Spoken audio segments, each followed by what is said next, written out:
El declive de Estados Unidos, parte 1.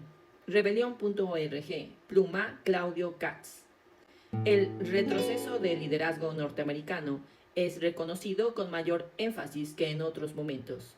Actualmente se verifica una generalizada coincidencia en torno a un diagnóstico que suscitó numerosas controversias en el pasado. Es importante constatar, describir y explicar ese declive para captar la principal tendencia del escenario contemporáneo. El imperialismo estadounidense intenta contrarrestar con agresiones militares su retroceso económico y su pérdida de primacía geopolítica. Busca preservar por la fuerza un comando que ya no tiene los cimientos del pasado. Esta caracterización ordena la evaluación de los principales acontecimientos mundiales. Permite reconocer quién es el principal responsable de las tragedias bélicas del planeta y cuál es la causa de esas sangrías.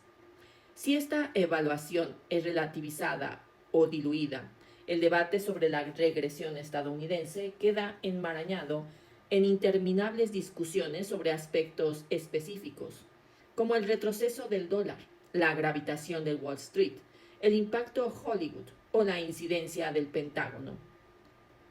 En esas discusiones, el declive de Estados Unidos ya no es indagado para clarificar las tremendas consecuencias militares de ese descenso para el resto del mundo. El esclarecimiento de ese impacto queda reemplazado por especulativas evaluaciones del nivel agudo o acotado de la regresión norteamericana.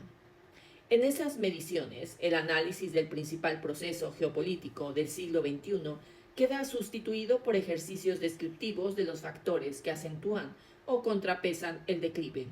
Se omite que lo importante de esa caída no es su variable intensidad, sino las guerras imperiales que suscita.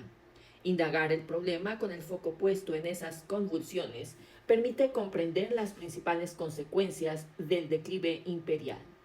Cronología del descenso. Estados Unidos emergió de la Segunda Guerra Mundial como la potencia preponderante de Occidente, con un inédito nivel de primacía sobre sus rivales. El fin de las conflagraciones entre imperios y la custodia que asumió el capitalismo le otorgaron un predominio mayúsculo entre 1945 y 1970. Esa superioridad se asentaba en la preponderancia bélica y la preeminencia económica. No solo comandaba la OTAN y controlaba un centenar de bases militares distribuidas por todo el planeta, sino que manejaba la mitad del producto mundial y el 60% de la fabricación planetaria, como un tesoro que albergaba el 80% de las reservas auríferas totales. Basta observar que esos porcentuales han caído en la actualidad, al 25, 17 y 25% respectivamente, para notar la magnitud del poder económico que detentó gigante norteamericano y su dramática reducción actual. Torres López 2026. El periodo de auge fue acertadamente denominado la Edad del Imperialismo. Para subrayar esa preeminencia, Macduff 69, con los marines desplegados por el grueso del planeta, el dólar funcionaba con una moneda mundial, aceptada sin ninguna vacilación por los socios y subordinados del hegemón.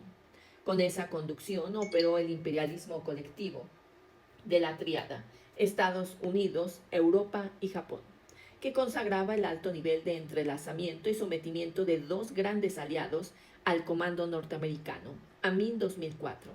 Bajo esa dirección se configuró un sistema imperial con jerarquías y funciones definidas por la primera potencia.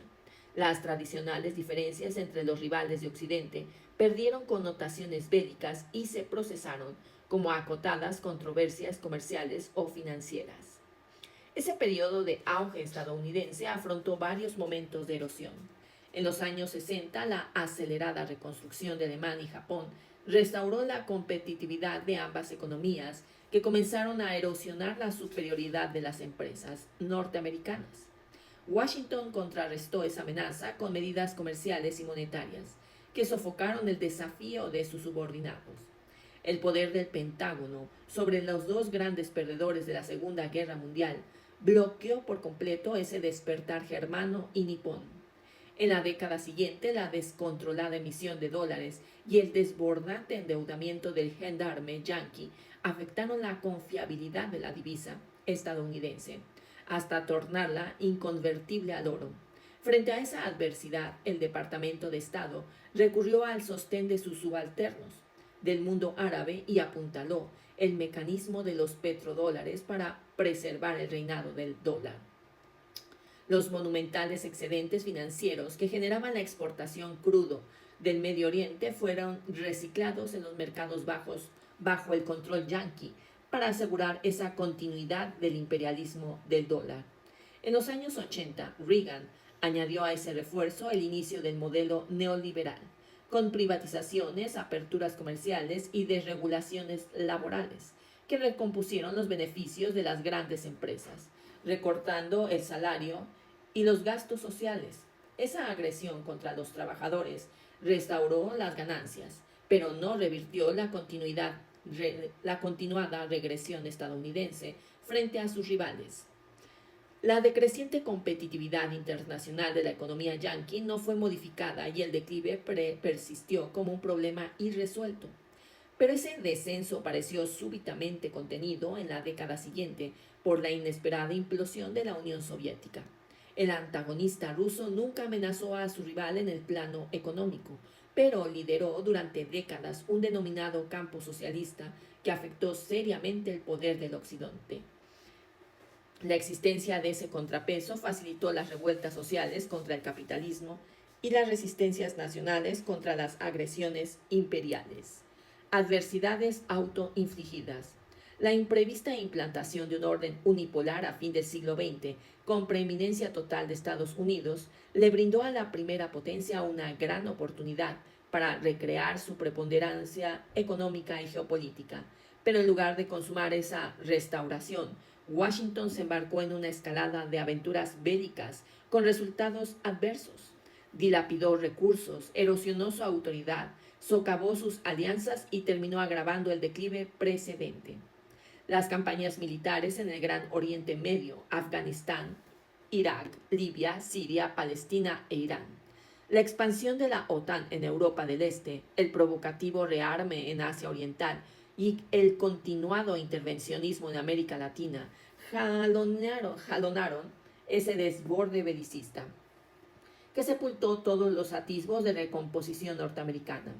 El Pentágono demolió países y destruyó sociedades sin recrear los procesos de inversión requeridos para rentabilizar a las empresas estadounidenses. La dinámica del Plan Marshall no se repitió en ninguna de las incursiones de las últimas décadas y la pérdida de posiciones de la economía norteamericana se acentuó con el nuevo despliegue internacional de los marines, a diferencia de lo ocurrido en Europa durante la posguerra. Las intervenciones bélicas estadounidenses no dieron lugar a negocios florecientes. Parte 1.